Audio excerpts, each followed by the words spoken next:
Hey, it's Clay. Welcome to another League of Legends video. This time we're going to be talking about, as I've been doing this series, certain themes have popped up. And I just kind of want to do a little bit of a coverall here so that hopefully if I see some of this question, I can maybe just point you to this video. You know, if you're somebody who submits a replay and this comes up, I can kind of point you to this. And I want to cover some of the common mistakes that I see. This is from both the replay analysis series I've been doing, but also from the comments I read on Reddit. Various Reddits where talking newer players are looking for advice on how to improve, or they're trying to theory craft or test certain things. This is kind of my thoughts on those topics. So first and foremost, let's talk about itemization mistakes. Itemization is something that I think a lot of people that are a little bit newer at the game tend to not quite have a grasp on. And I think there's a couple of reasons why. So a lot of times people will ask me questions about, hey, what do you think about X item on Y champion or whatever? And from their perspective, I can see what they're thinking. There's always something there. But I think that a lot of times people get a little bit too focused on the champion and forget a little bit about the items.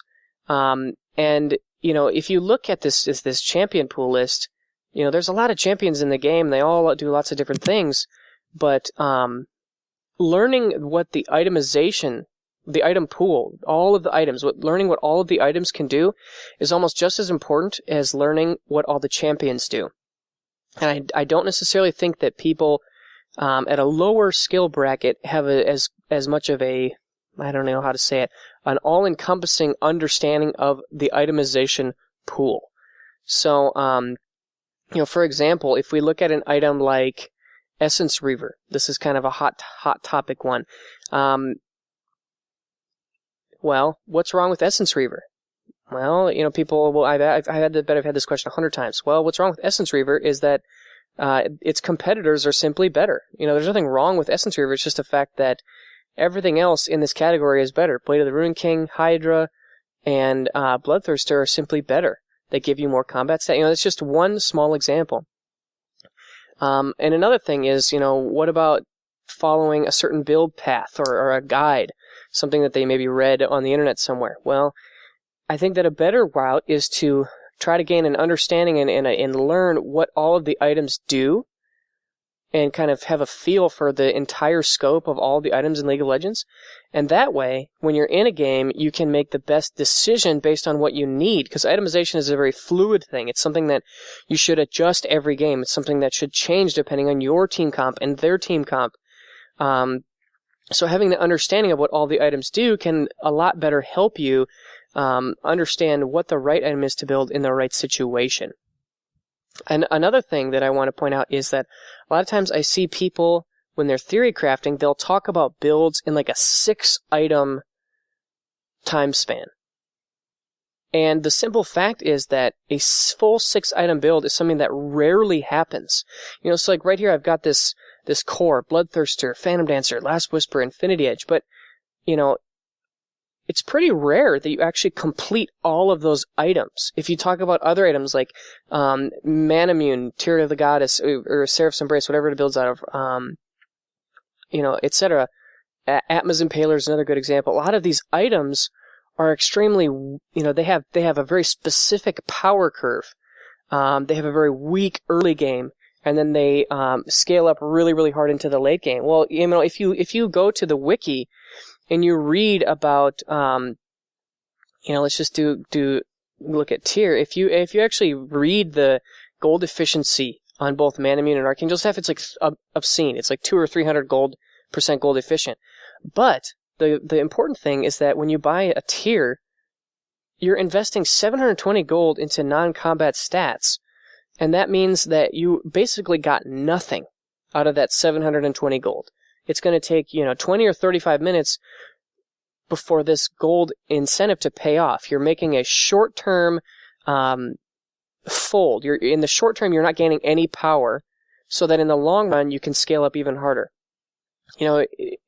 But people don't necessarily understand that, and so when they theory craft, they're looking at an incomplete picture.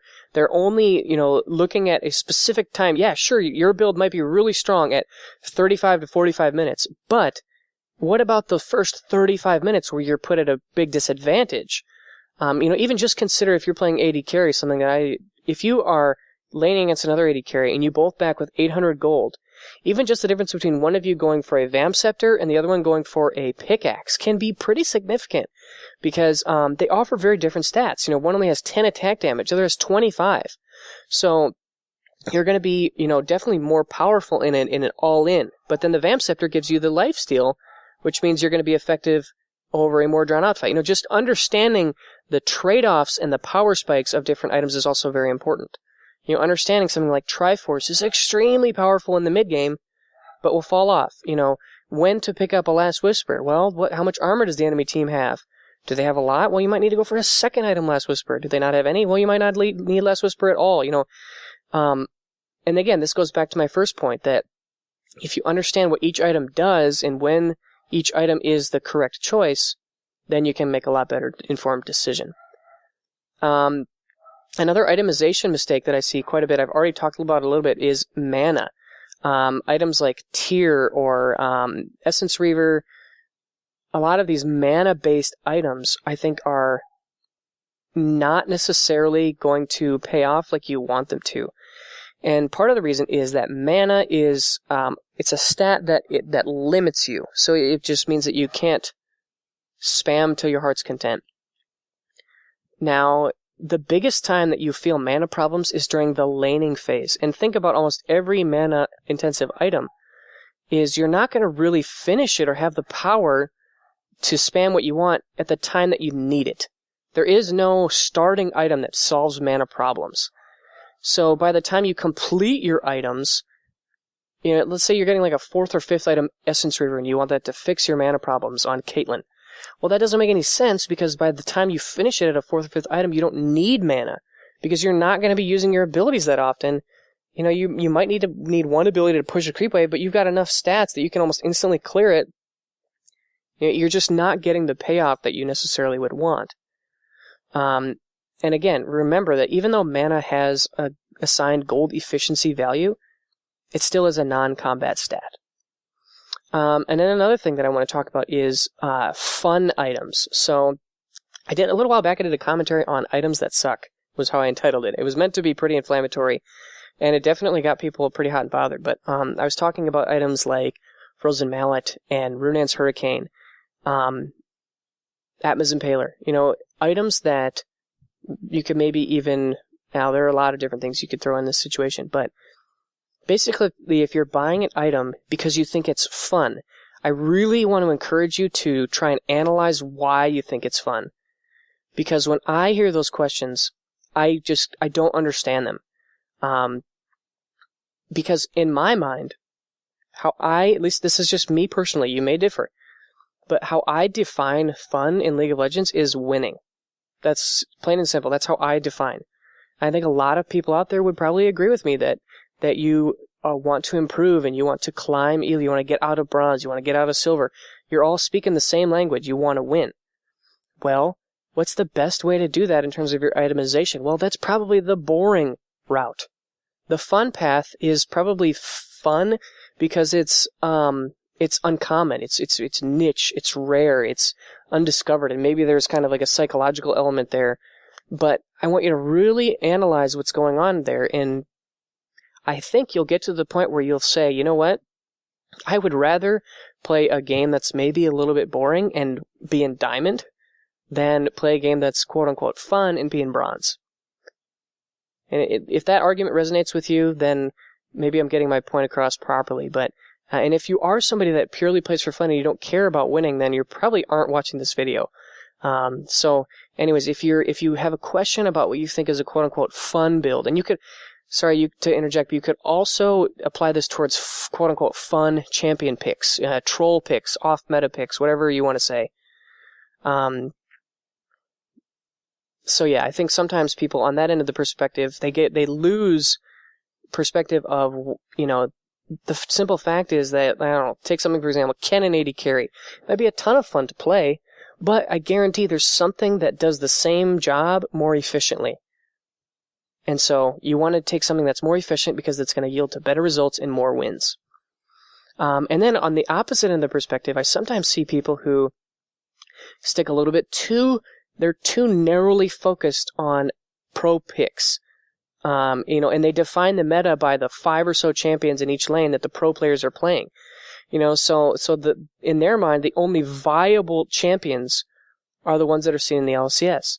And that is also simply not true, because the fact of the matter is that any champion can be played up to Diamond or higher when mastered. I guarantee if there's a niche or a quote-unquote unpopular champion out there, there's somebody in Diamond on any server that plays that champion exclusively as their main.